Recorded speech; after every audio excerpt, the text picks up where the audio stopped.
ሰላም እንደምን አላችሁ የዚህ የዩቲዩብ ቻናል ተከታታዮች። ይህ በፕሮጀክት ማኔጅመንት ላይ አተኩሮ ገለጻ እያደረጉ በዚህ በዩቲዩብ ቻናል ወደ እናንተ የማስተላልፈው ትምህርታዊ ገለጻ ነው። በዚህ ዩቲዩብ ቻናል ከጀመርኩበት ጊዜ ጀምሮ እስካሁን ወደ 32 የሚሆኑ ቪዲዮዎችን እንዲለቀቁ አድርጌያለሁ። አይታችኋቸዋል ብዬ አስባለሁኝ። ያላያችኋቸውም ወደፊት ማየት የሚችሉበት እድል ነው ያለው ዩቲዩብ ላይ በመግባት ደስታ ጌታሁን ፕሮጀክት ማኔጅመንት ነው የሚለው ዩቲዩብ ስያሜው። እንግዲህ ብዙ ቁም ነገሮችን ያገኛችሁ እንደሆነ አስባለሁኝ። በዚህ መልኩ የፕሮጀክት ማኔጅመንት ገለጻ ይቀጥላል። አጠቃላይ ፕሮጀክት ማኔጅመንት እስከ መጨረሻው ምን እንደሚመስል ያለውን ነገር እስክናይ ድረስ እኔ እንግዲህ በዛ መልኩ በክፍል እንደዚሁ ቅደም ተከተሉን ጠብቄ የማስተላለፍ ወይም ገለጻ ማድረግ እቀጥላለሁኝ። ከእናንተ የሚጠበቀው ደግሞ ጊዜ ሰጥቶ ቪዲዮዎቹን ማየት፣ ሰብስክራይብ ማድረግ፣ ላይክ ማድረግን አትርሱ የሚል ተደጋጋሚ መልእክት ነው ያለኝ። ያው የጀመርኩት የዚህ የፋይናንሻል ግምገማን በተመለከተ ነው። የዚህ ፕሮጀክት ፕሮፖዛል ላይ አንዱ ትልቁ ክፍል የሚባለው የፋይናንሻል ግምገማ ነው። ፋይናንሻል ግምገማ በአግባቡ ተዘጋጅቶ ፕሮፖዛሉ ላይ በደንብ ተቀምጦ በሚመለከታቸው አካላት ተገምግሞ ማለፍ አለበት እና ይህ ፋይናንሻል ግምገማ ደግሞ ብዙ ክፍሎች አሉት። ለዛም ነው በተከታታይ በክፍል እንዲተላለፉ የማደርገው። እናንተም በዛ ልክ ቅደም ተከተላቸውን ጠብቃችሁ ፋይናንሻል ግምገማውን ብትከታተሉት የበለጠ ቀጣይ ፕሮጀክት ፕሮፖዝ ስታደርጉ ስታዘጋጁ ቅደም ተከተሉ ለመርዳት ያግዛችኋል። በዛሬው ዕለት ገለጻ የማደርገው ከዚህ ከፋይናንሻል ግምገማ ክፍል መካከል የሆኑትን ቋሚ ወጪና ተለዋዋጭ ምንድን ናቸው የሚለውን ገለጻ አደርጋለሁኝ። ቋሚ ወጪ ወይም ፊክስድ ኮስት፣ ከዛ ደግሞ ተለዋዋጭ ወጪ ቫሪያብል ኮስት። በዚህ በፋይናንሻል ግምገማ ጊዜ እነዚህ በጣም ወሳኝ ናቸው። በነገራችን ላይ ይሄ ለፕሮጀክት ማኔጅመንት ወይ ለፕሮጀክቶች አይደለም፣ አጠቃላይ ለቋሚ ስራም ወሳኝ ናቸው። ፋይናንስ ባለበት ሁሉ እነዚህ ወሳኝ ናቸው እና ቋሚ ወጪ ምንድን ነው፣ ተለዋዋጭ ወጪ ምንድን ነው የሚለውን እናያለን ማለት ነው። እንግዲህ ቋሚ ወጪ ማለት የአንድ ስራ ወይም ምርት በጨመረ ቁጥር የማይጨምር በቀነሰ ቁጥር የማይቀንስ ማለት ነው። በቃ ቋሚ የሆነ ፊክስድ የሆነ ነው። ስለዚህ ይሄ የአንድ የፕሮጀክት ስራ ሊሆን ይችላል፣ የተቋም ስራ ሊሆን ይችላል፣ ምርት ሊሆን ይችላል፣ አገልግሎት ሊሆን ይችላል።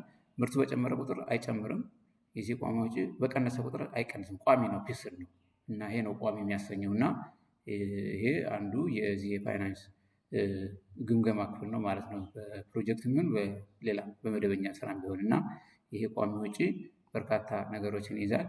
ለምሳሌ የሰራተኛ ደሞዝ ለቋሚ ወጪ ነው የሚወሰደው። ምናልባት ሰራተኛ በሆነ ምክንያት ካልቀነስ በስተቀር የሰራተኛ ደሞዝ የሆነ ምርት በጨመረ ቁጥር የሚጨምር በቀነሰ ቁጥር የሚቀንስ አይደለም እና ለተወሰነ ጊዜ ቢያንስ ቋሚ ወጪ ነው ተብሎ የሚወሰደው። ሌላው ለምሳሌ ተከራይተን የምንሰራበት ህንፃ ከሆነ ያ የህንፃው ኪራይ ቋሚ ወጪ ነው። በቃ በየጊዜው የሚለዋወጥ አይደለም። ይሄ ፊክስድ ኮስት ተብሎ ነው የሚወሰደው። የቋሚ ሰራተኛ ደሞዝም ቅድም እንዳልኩት እነዚህ የመድን ክፍያዎች፣ የኢንሹራንስ ክፍያዎች እነዚህ ቋሚ ክፍያዎች ናቸው። የባንክ ወለድ እነዚህ የመሳሰሉት ወጪዎች ቋሚ ወጪ ናቸው። ስለዚህ ቋሚ ያሰኛቸው ዋናው ያው ልብ እንድን የሚያስፈልገው በቃ የፕሮጀክቱ ምን የተቋሙ ምርትም ይሁን አገልግሎት በጨመረ ቁጥር የዚህ ቋሚ ወጪ አይቀንስም አይጨምርም፣ ቋሚ ነው። ፊክስድ ኮስት የሚባለው ለዛ ነው። ይሄ አንዱ የፋይናንስ ግምገማ ነው ማለት ነው። ምንም ያህል ምርት ወይም ቢመረት ባይመረትም እነዚህ ወጪዎች በአብዛኛው አይለዋወጡም። ለዛ ነው ቋሚ ወጪ የሚለው ነገር የሚለው ስያሜ የተሰጣቸው ማለት ነው።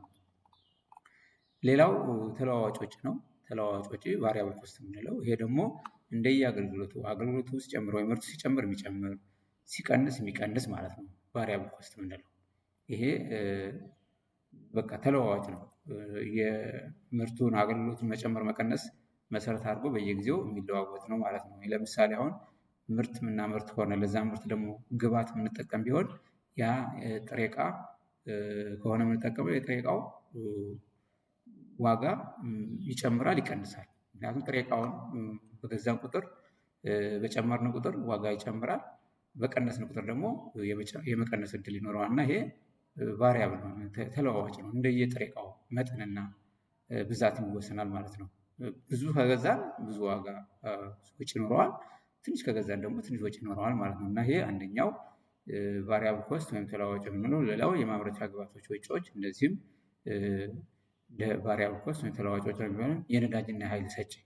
እነዚህ ነዳጅ፣ ኃይል ሰጪ በተለይ በቀጥታ ከምርቱ ጋር የተያዙ ከሆኑና ለዛ አገልግሎት የሚውሉ ከሆነ ይህም ቫሪያብል ኮስት ነው፣ ይለዋወጣል። ከምርቱ መጠን ጋር መጨመር መቀነስ ያሳያል ማለት ነው። እነዚህ የተለያዩ ግብዓቶች በተመለከተ እነዚህ አጠቃላይ እንደ ቫሪያብል ኮስት ናቸው። ስለዚህ ዋናው እዚህ ላይ ደግሞ የእነዚህ መለያዎች ምርቱ ሲጨምር ይጨምራሉ፣ ሲቀንስ ይቀንሳሉ ማለት ነው። በቃ በዛ ይወሰናሉ ማለት ነው። ለዛ ነው ቫሪያብል ኮስት ተብለው የሚቀመጡት። እነዚህ እንግዲህ ሁለቱ ፊክስድ ኮስት እና ቫሪያብል ኮስት ወሳኝ ናቸው። በፋይናንሻል ግምገማ ሂሳብ ሲሰራ በዛ መልኩ ሲሰላም የየራሳቸው ስሌት የየራሳቸው ካልኩሌት ይደረጋሉ ማለት ነው። እንግዲህ እነዚህ ናቸው። አጠቃላይ ኦፕሬሽናል ኮስትን ስናይ 4 ክፍሎች አሉት ማለት ነው።